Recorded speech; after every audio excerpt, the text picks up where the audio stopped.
नमस्कार। आदर्श शिक्षण समिति बाड़मेर के ई शिक्षण कार्य में आपका हार्दिक स्वागत एवं अभिनंदन। प्यारे विद्यार्थियों, आज हम कक्षा 4 पर्यावरण अध्ययन शिक्षण बिंदु हमारे गौरव के अंतर्गत महान आयुर्वेदाचार्य चरक का अध्ययन करेंगे। प्यारे विद्यार्थियों, आप अपने देश का नाम जानते होंगे। अपने देश का नाम है भारत, और भारत प्राचीन समय में दुनिया का नेतृत्व करने वाला राष्ट्र था। यहाँ धन धान्य और ज्ञान की कोई भी कमी नहीं थी। इस कारण से भारत को किस नाम से जाना जाता था? भवगुरु के नाम से जाना जाता था। यानी भारत अपने ज्ञान के कारण, अपने संस्कारों के कारण और अपनी आदर्श परंपराओं के कारण संसार का गुरु कहलाता था। दूसरा, इसको सोने की चिड़िया इस नाम से भी जानते थे। क्यों? क्योंकि ऐसा मानते हैं कि यहाँ किसी भी चीज़ की कमी नहीं थी। हर घर में पर्याप्त मात्रा में घी, दूध, दही होता था। इसलिए कहते हैं कि यहाँ घी दूध की नदियाँ बहती थी, अर्थात घी दूध की कोई कमी नहीं थी। साथ ही धन और धान्य की भी कोई कमी नहीं थी। इस कारण से ये सोने की चिड़िया भी कहलाता था। और इस सोने की चिड़िया और भवगुरु कहलाने में यहाँ के महापुरुषों का बहुत अधिक योगदान रहा।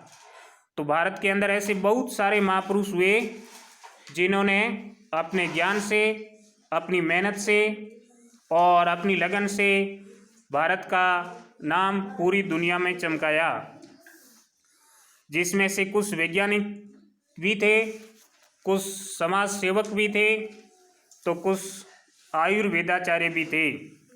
ऐसे ही आयुर्वेदाचार्यों में प्रमुख थे चरक। इस नाम से आप पहले परिचित भी होंगे। चरक एक महान आयुर्वेद के जानकार थे और आयुर्वेद का ज्ञान दुनिया को पहली बार देने के कारण वो भारत में आयुर्वेद विज्ञान के जनक भी कहलाते हैं। आयुर्वेद का जनक किसे कहते हैं? तो आयुर्वेद का जनक चरक को कहते हैं।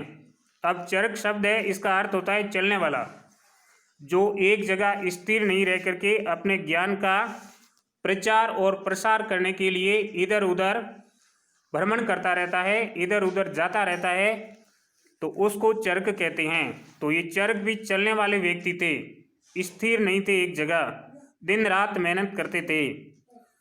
और इनको अपने जन सेवा में इतनी अधिक रुचि थी कि ये जगह जगह घूमते हुए जन साधारण की चिकित्सा किया करते थे। चिकित्सा का मतलब है रोगों का इलाज करते थे। ऐसे ये महान आयुर्वेदाचार्य थे। अब चरक का जन्म कब हुआ? तो ऐसा मानते हैं कि आज से लगभग 2000 वर्ष पूर्व उनका जन्म हुआ था। और कुषाण वंश के एक राजा हुए जिनका नाम था कनिष्क प्रथम। तो ये कनिष्क प्रथम के भी समकक्ष थे। इस कारण से कनिष्क ने उनको अपना राज्य वैद्य भी बनाया था। तो कुषाण वंश के अंदर ये राज्य वैद्य भी थे। और अपने ज्ञान का प्रचार और प्रसार करने के लिए उन्होंने एक किताब लिखी जिसका नाम है चरक संहिता। और इस चरक संहिता के लेखक कौन है? तो चरक इसके लेखक है। इस किताब के कुल 8 खंड है और 8 खंडों के नाम यहाँ दे रखे हैं। पहला खंड है, उसका नाम है सूत्र स्थान, दूसरा विमान स्थान, तीसरा शरीर स्थान, चौथा इंद्रिय स्थान, पांचवा चिकित्सा स्थान, छठा कल्प स्थान, सातवां निदान स्थान और आठवां सिद्धि स्थान। ये इस किताब के 8 खंड है।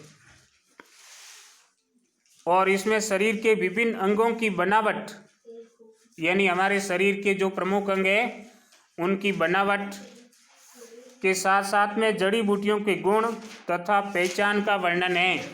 यानी जो आयुर्वेदिक औषधियाँ हैं उसको किस प्रकार से बनाया जाना चाहिए और उसका किस प्रकार से उपयोग किया जाना चाहिए ताकि हमारे को स्वास्थ्य लाभ मिल सके, इसका वर्णन भी इस पुस्तक में है। इनकी धारणा थी कि चिकित्सक को दयावान और सदाचारी होना चाहिए। इन्होंने चिकित्सकों के लिए प्रतिज्ञाएं भी लिखी। यानी चिकित्सक का जो धंधा है उसका प्रमुख उद्देश्य रहता है व्यक्ति को दया भाव के साथ में स्वास्थ्य लाभ पहुंचाना, उसकी सेवा करना। इसलिए चरक का कहना था कि सर्वश्रेष्ठ चिकित्सक वही है जो चिकित्सक धन और किसी खास कामना को लेकर नहीं बल्कि मरीज की सेवा के लिए दया भाव रखकर कार्य करता है। तो सर्वश्रेष्ठ चिकित्सक कौन हुआ? वो हुआ जो धन और किसी खास कामना को लेकर नहीं कि मेरी प्रसिद्धि होगी, मेरा नाम होगा, इस भावना से नहीं बल्कि मरीज की सेवा के लिए दया भाव रखकर कार्य करता है, उसी को ही सर्वश्रेष्ठ डॉक्टर माना जाता है। और आयुर्वेद में रोगों के 3 कारण माने जाते हैं, वात, पित्त और कफ। तो चरक ने भी आज से बहुत समय पहले ये बताया था कि रोगों के 3 कारण होते हैं, वात, पित्त और कफ। जब इनका संतुलन हमारे शरीर में बिगड़ जाता है तो रोग हमारे शरीर को घेर लेता है। अर्थात वात, पित्त और कफ ये रोग उत्पन्न करने के कारण माने जाते हैं। और चरक का ये सिद्धांत आज भी आयुर्वेद में मान्यता प्राप्त है। इस प्रकार से हम कह सकते हैं कि चरक थे, उनका लक्ष्य समाज सेवा और मरीजों की सेवा करना था।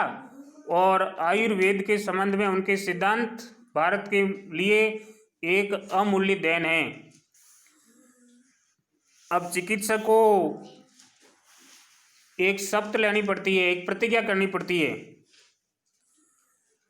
जैसे यहाँ आया है कि उन्होंने चिकित्सकों के लिए प्रतिज्ञा भी लिखी।